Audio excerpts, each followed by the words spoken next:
Axşamınız xeyir olsun, salamlayım hər birinizi. İlk öncə komandama, futbolçularıma təşəkkür eləmək istərdim. Çünki çox uzun, maraqlı bir sezon keçirdilər bu turnirdə, Çempionlar Liqası turnirində və qısa olaraq bildirim ki, çox razıyam hər birindən. Göstərdikləri oyuna görə, göstərdikləri performansa görə, xarakterə görə və bugün də son oyunumuzda özlərinin maksimum yaxşı tərəfdən göstərdilər. Baxmayaraq ki, Bakıdakı oyundan sonra psixoloji komandanı hazırlamaq biraz çətin idi, heç də asan deyil idi. Amma buna baxmayaraq futbolçular bugün və əlaqsız yenə ilk hissənin əvvəlində 2 goldan sonra yenə özlərini ələ ala bildilər və sona kimi oyundan qopmadılar. Və təşəkkür edirəm hər birinə. Və fürsətdən istifadə edib mən Newcastle azarkeşlərinə təşəkkür etmək istəyirəm. Stadionda baxmayaraq ki, öz komandalarına azarkeş eləməyə gəlmişlər, hətta bəzən bizə də azarkeş eləyirdilər. Bizim etdiyimiz yaxşı hücumlara, bizim vurduğumuz qola hətta əl çalırdılar və onlara təşəkkür edirəm. Və hətta Bakıya gələn azarkeşlər çox razı qayıtmışdılar və bizim gözəl Bakını Bakı haqqında danışmışdılar, fikirlərini bildirmişdilər və ümumiyyətcə Bakıdan çox pozitiv bir notlarda qayıtmışdılar. Uğurlar arzulayıram Newcastle komandasına və sonda yenə də fürsətdən istifadə edib, əlbəttə ki, mən öz azarkeşlərimizə təşəkkür edirəm, öz Azərbaycanlı azarkeşlərimizə, hansı ki, burada olan, Bakıda olan ki, bu marafonda bizlə oldular sona kimi, bizə güvəndilər, bizim yanımızda oldular, həm qalib gəldiyimiz oyunlarda, həm məğlub olduğumuz oyunlarda. Və belə biz də çalışdıq onları ancaq yaxşı tərəfdən yaxşı sevindirək və onlar üçün böyük futbolun nə olduğunu göstərmək üçün hər şeylə yaxşı etməyə çalışdıq. Və bir daha sənə bizə təşəkkür edirəm. Buyurun Aytan xanım. Playoff mərhələsi komanda üçün böyük təcrübə oldu. Bu yolda komanda üçün ən vacib dərs nə oldu? Və Qarabağın bundan sonraki yol xəritəsində nələr var? Bəli, hər oyun bizim üçün böyük bir təcrübə oldu bu qrup mərhələsində. Çünki biz çox böyük klublara qarşı oynadıq və fərqli oyun sistemində oynayan komandalara qarşı oynadıq. Hər oyun demək olar ki, biz rəqibə fərqli yanaşırdıq, amma mənim üçün, bizim üçün daha böyük təcrübə ayrıca İngilis komandalarına qarşı oynamaq oldu. Bugün mən əvvəl də fikirlərimdə bildirmişdim ki, İngilis futbolu bugün Avropa futbolundan çox fərqlənir. Var Avropa futbolu, var İngilis futbolu və belə böyük bir təcrübə oldu. Belə böyük klublara qarşı oyunlar keçirmək və komandanın futbolçuları oyuna hazırlamaq. Və əlbəttə ki, istərdim daha yaxşı oyunlar keçirək, amma fikirləşirəm ki, mümkün olan qədər özümüzü yaxşı tərəfdən göstərə bacardıq, bildik. Və qarşıda əlbəttə ki, bu məncə tez yaddan çıxmayacaq, çünki futbolçular həm fiziki, həm psixoloji çox yoruldular, bəzi oyunlarda çox böyük zərbə aldılar. Buna baxmayaraq bizim həmişə qarşımıza qoyduğumuz məqsədimiz maksimum olub, nə qədər biz irəli gedə biləriksə ondan maksimum istifadə etməyə və yenə az bir vaxtda toparlanmalıyıq, az bir vaxtda başda mən, sonra da futbolçular özümüzü ələ almalıyıq ki, hansı ki, komandanı özümüzü normal, sağlam bir vəzdə gətirməliyik və ondan sonra yaxşı oturub fikirləşməliyik ki, qarşıdakı aylarda, illərdə ki, daha uğurlu iş görməyə. Buyurun. İlhat Mansuroğlu 3-4-3. Əvvəla təbrik edirəm bu müəllim bu cəsarət. Çox sağ olun. Döyüşə görə bir Azərbaycanlı kimi məni də həqiqətən çox qürurlandırdı. Səsinə rəqibsiz. 2 sualım olacaqdı sizə. Birinci sualım odur ki, biz 5-li müdafiə olmağa başladıq. İkinci, ötən oyunun ikinci hissəsində olduğu kimi. Amma o 5-li müdafiəsinin qarşısındakı xəttlərdə problem var idi. Yəni, müdafiəçiləri ona rahat şəkildə sıza bilirdilər və bu təhlükə yaradırdı bizə. Siz bunu həll etməyi düşünürsünüz gələcək üçün? Məsələn, kompakt 4-4-2 və ya 5-4-2.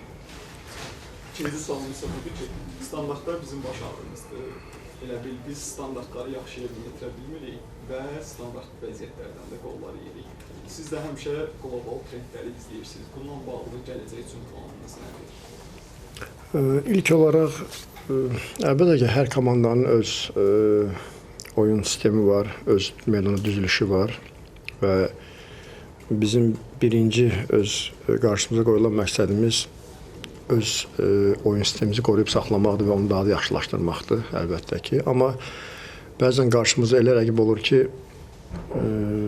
həm topla yaxşı davranan, həm fiziki güclü olan, həm taktiki güclü olan belə komandalara qarşı əlbəttə ki, bəzən görsən hansısa bir dəyişikliklərə əl atmalıyıq. Və buna görə həm Bakıda, həm də bugün biraz beşli müdafiə seçdik və elə o boşluqları doldurmaq üçün elə beşli müdafiə seçdik. Çünki bizim orta xətt oyunçular istər-istəməz biraz önə daha meyilli olurlar və onun arxasında daha çox oyunçunun olması üçün belə bir qərar vermişdik. Amma bizim məqsədimiz yenə də öz oyun sistemimizi, öz oyun düzülüşümüzü qoruyub saxlamaqdır və onu daha da inkişaf elətdirməkdir. Çünki hər bir sistemi dəyişmək üçün gərək ona uyğun oyunçuların sayını çoxaldasan, ona uyğun oyunçular əldə eləyəsən. Bugün biz illərdir bugünkü uğurlarımızı bu oyunumuzdan, bu sistemimizdən etmişik. Ona görə buna uyğun da oyunçular biz komandamızı dəvət eləyirik. Amma qarşıda əgər bu cür davam eləsə, hansısa bir görsək ki, bizə daha çətin olur qarşıdakı Avropa oyunlarında, bəlkə hansısa bir addım atarıq, bəlkə hansısa bir sistem dəyişikliyi eləyərik. İkinci suala gəldikdə, ikinci sual standartlar. Burada məncə bu daha çox rəqibin gücüdür. Yəni bugün biz baxsaq, biz bəli, biz hazırlıq görürük, biz məşqlərdə yəni rəqibin etdikləri bəzi standart vəziyyətlərə hazırlaşırıq, hazır oluruq, amma real baxmaq lazımdır, rəqib yəni bizdən üstündür.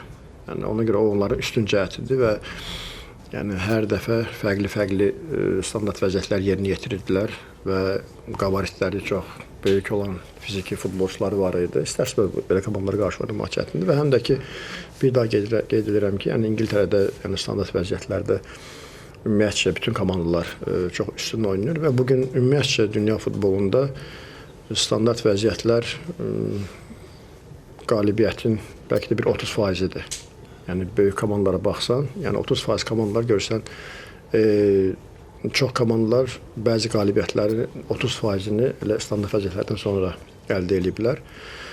Yəni biz bugün təkcə standart vəziyyətlərdə yox, ümumiyyətcə yəni futbolun strukturunda biz biraz geridəyik.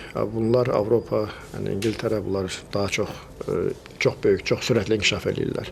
Amma hər bir halda biz bunu diqqət ayırıq və istərdim ki, daha da möhkəm olaq, daha da sərrast olaq. Çox sağ olun. Var, buyurun Toğrul. Mən bu ilki kampaniya nəzər salsaq, çox uğurlu kampaniya olacaq. Çox uğurlu oyunlar oldu. Çox güclü komandalar var. Məsələn, çox büyük Chelsea məsələn. O oyunlarda Qarabağ çox yaxşı oyun sərgilədi. Amma siz özünüz qeyd edirsiniz, İngiltərə klubları, Liverpool, Newcastle. Ona hətta əlavə eləyərəm ki, Ajax'ın oyunda. O oyunlarda ki, oyunçular, rəqibin komandasının oyunçuları, Qarabağ futbolçuları boy buxunda, fiziki azmında, sürətdə xeyli üstələyəndə onlara qarşı Qarabağ heç nə edə bilmədi. Yəni, sizin fikrinizcə nəsə eləmək olar mı gələcəkdə bu? Belə komandaların mümkündürmü? Yox, mümkündür deyəndə iş orasındadır ki, biz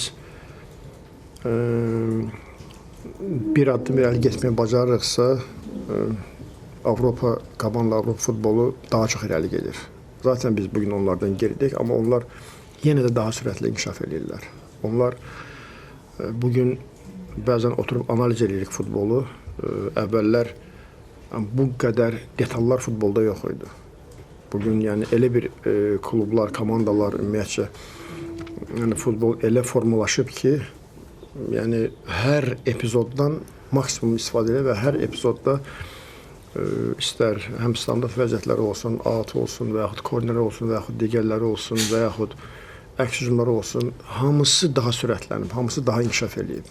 Yəni necə ki, belə deyək, elm inkişaf eləyir, o cür də futbol həddindən artıq sürətli inkişaf eləyir. Və bu ölkələr ümumiyyətlə Avropa, yəni futbola çox böyük yatırımlar qoyur. Yəni futbol o demək deyil ki, 11 futbolçu çıxdı, məşq keçdin, futbol oynadın. Yəni bu deyil.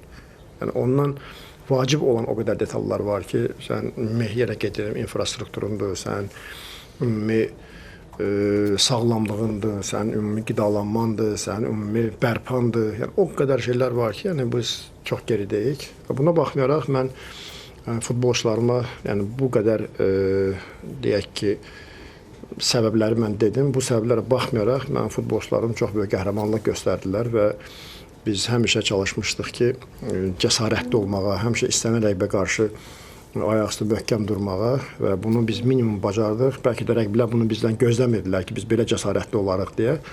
Və belə də şükürlər olsun Allaha sonda belə bir Azərbaycan reallığında belə bir uğur əldə elədik və mən yenə qeyd edirəm, həm klub olaraq, həm Azərbaycan futbolu olaraq, həm Azərbaycan azarkeşi olaraq çox böyük təcrübə topladıq hamımız.